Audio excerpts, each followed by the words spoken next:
We need peace, we choose freedom. Doesn't give a damn. We need peace, we choose freedom.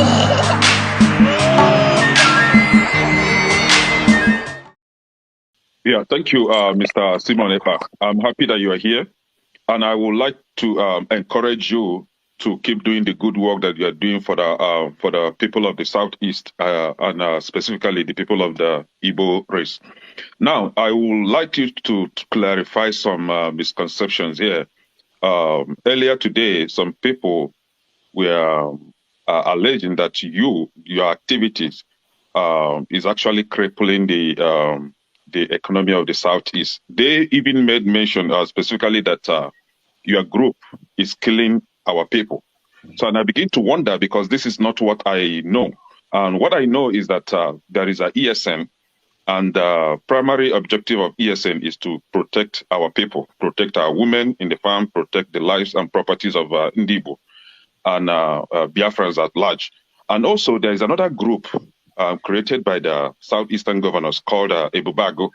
And I understand that Ebubago are actually working with the Fulani terrorists in kidnapping and killing our people. So please, because you are here, I would like you to clarify this, to maybe associate or disassociate yourself from the activities of the kidnappers, the killers of our people, please. Thank you. Thank you, Kenneth. I think this is one of the most reasonable questions so far in this particular forum, because it borders on the life and the security of our people. So we are funding, arming the Eastern Security Network, and I'm not hiding it. We fund, we arm them, and there is no reason whatsoever for any security personnel of the Eastern Security Network to go into criminality. It is one of the things we despise. So we are against anything criminality. So what you see them saying on social media is just a way to blackmail Biafra freedom. They have called us all manner of names, and sometimes I don't go into responding to all those nonsense because we know our activities. We raise funds internationally to fund the security of the Eastern Security Network and the security of Biafra people, especially the Igbo-speaking part of Biafra land. So anybody that is telling you that the Eastern security is killing our people is just out of, it doesn't add up. It doesn't make sense. And that's why I don't normally address them. Now, I have just made a point here. I said we are engaging the Fulani terrorists that actually have surrounded the southern Nigeria, not just about southern the Biafra land. They have surrounded the Yoruba forest. And remember that before Amotekon was formed, I was the one with Onyendu raising alarm about the surrendering, about how they have surrendered Yoruba forest. And the Yoruba people went to investigate and they saw themselves. And they saw that the people killing, abducting, kidnapping people in Yoruba land were all Fulani terrorists. It is not a rocket science. Everybody saw it. Then Amotekon was formed. It was because of our exposition that led to the formation of Amotekon.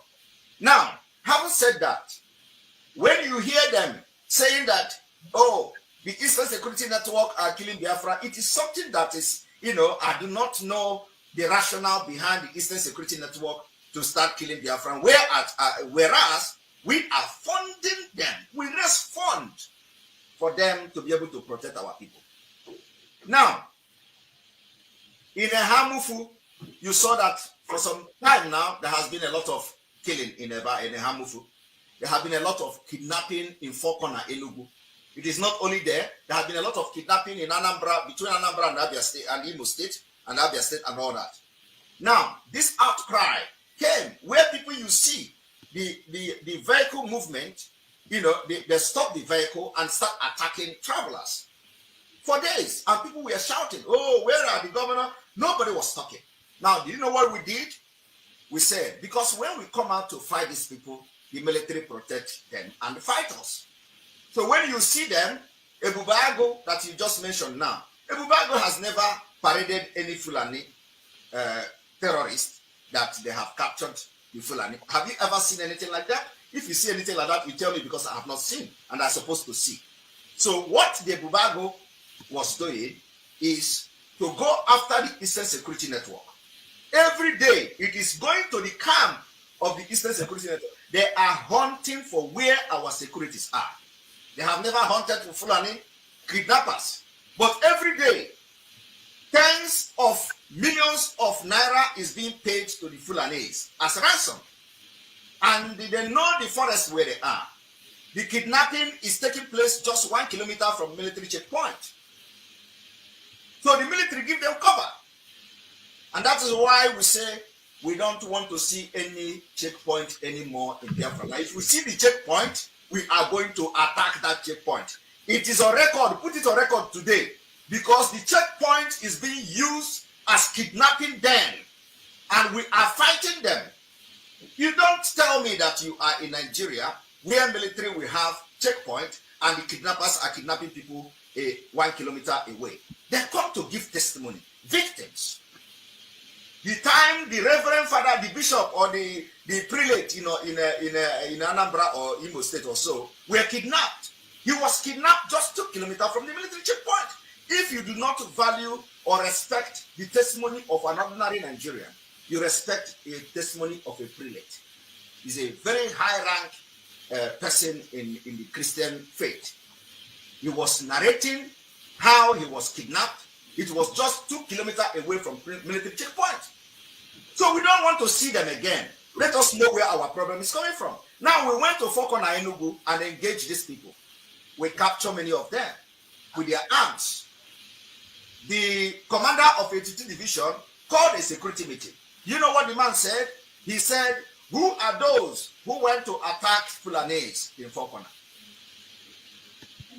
But the time these people were committing all manner of carnage, killing, kidnapping, the commander of 82 Division did not ask question, who are these Fulani that are kidnapping Biafrans? But immediately we confronted them. They begin to ask questions. And I don't need to tell you that there are many times that helicopters are dropping arms for them. So what do you want us to do? What we are doing is that we are protecting the life of our people. And now we are gradually shifting to liberation of Biafra. It is no longer about security. Because it is obvious that Nigerian government are funding these terrorists, which military personnel, including the Yoruba man who was one of the high-rank officer at the NIA, he came publicly to confess that he has interrogated many prominent Nigerians from northern Nigeria who were involved in funding Boko Haram. The testimony is there. Why are these people not talking about it? Why are these people not talking about the killing in Benue? Is it orchestrated by Biafrans? Why are these people not talking about the killing in Zamfara, the killing in Niger Republic, and in Niger State, the killing in Katsina, the killing in Northeast, Northwest, Middle Belt? Why are they not talking about it? Are they being orchestrated by Biafrans? We have decided to protect our land. And because these nonchalant individuals who do not know their left and right will come here out of their, I don't know want to insult people here, but they will just come and start talking about Biafra, ESN is killing Biafrans and all that. We're not killing that. We can't kill the people we are fighting, having sleepless night to protect. So disregard anything they are reporting. We don't care. We don't give that room for that propaganda. It doesn't sell. It was before that kind of thing can sell, not now. Thank you. All right, Simon, thank you. CM. Thank you very much. CM, your chance to ask him a question. Go ahead. All right, CM, we are live. Indian network, Concoso network is there. It's free. Okay, subscribe. Subscribe. Yeah. Thank you very much. Mr. Simon Ekpa, I just want to take you on some of your historical claims here that you were making about 1776. Now, I know you also know about Oliver Cromwell, right? And yes, how the beheading of the king led to the revolution that made him Lord Protector. Now, if you equate that with some of the things that you have done so far, don't you think at the end, just like Oliver Cromwell, that you will end up saying the same words? Oliver Cromwell said this thing. He said, I became what I fought against. Can I ask you a That is question? the context what I'm putting to you today. That I just want to know, when are you going to strike that balance? Can I ask you a question? Yeah, go ahead. Which country are you? I live in Canada at the moment. You live in Canada? Yes. You know the history of Canada? I know the history of the Canada. Can you tell us a little bit about Canada? The Hudson, it started by by French people coming down here through the Hudson Bay. And through the Hudson Bay, they came in, they met the Native Americans. And at some point, the British came into the picture. And when the British came into the picture, there was several battles, from Citadel. There were battles. I want to hear that we were battled. Did they sit down and say that we Oliver Cromwell?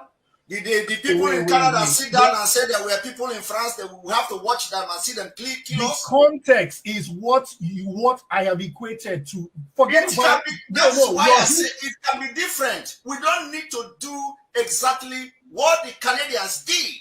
But you forget that in Canada, Queen Victoria in Canada had to strike a balance by situating Ottawa close to the French.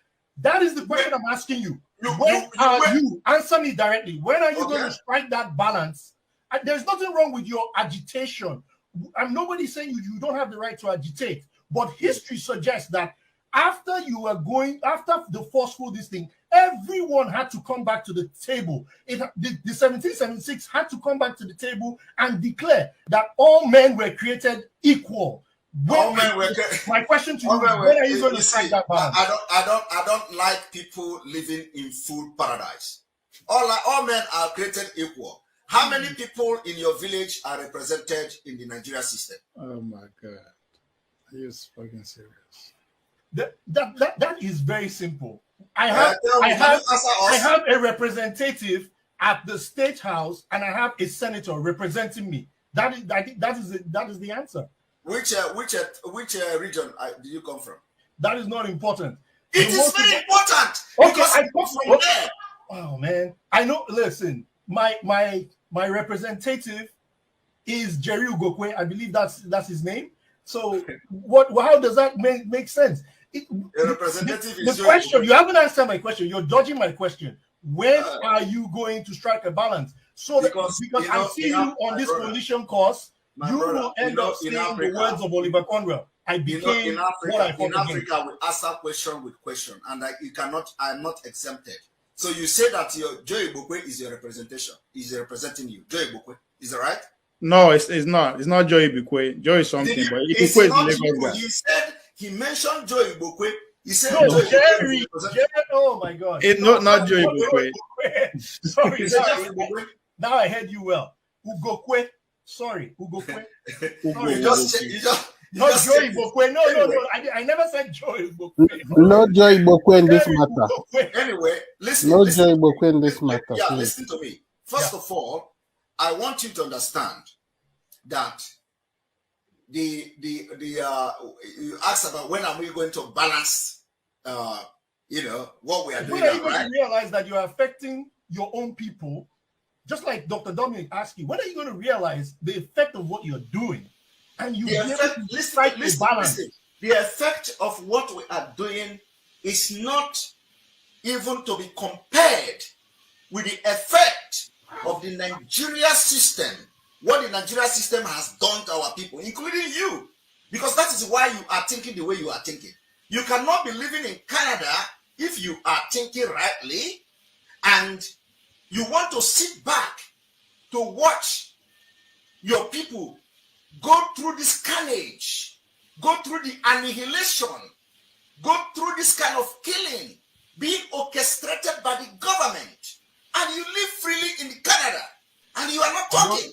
I don't agree with you. That is very absurd. Listen, let me tell you why I don't agree with you. Let me tell you, now we are going to have the balance. In Finland, wait, let me take you on Finland. In Finland, wait, let me tell you about the Finnish, in the same Finland that you live in, when Scandinavia, when the wars were happening, didn't the same Finland when they were separating from the what's that whole thing about Scandinavia? You don't know. Why did I can't read it off the hot top of my head. So don't talk but it is listen, the sovereignty, listen. The Biafran question is about sovereignty and citizenship rights. We need peace, we choose freedom. doesn't give a damn. We need peace.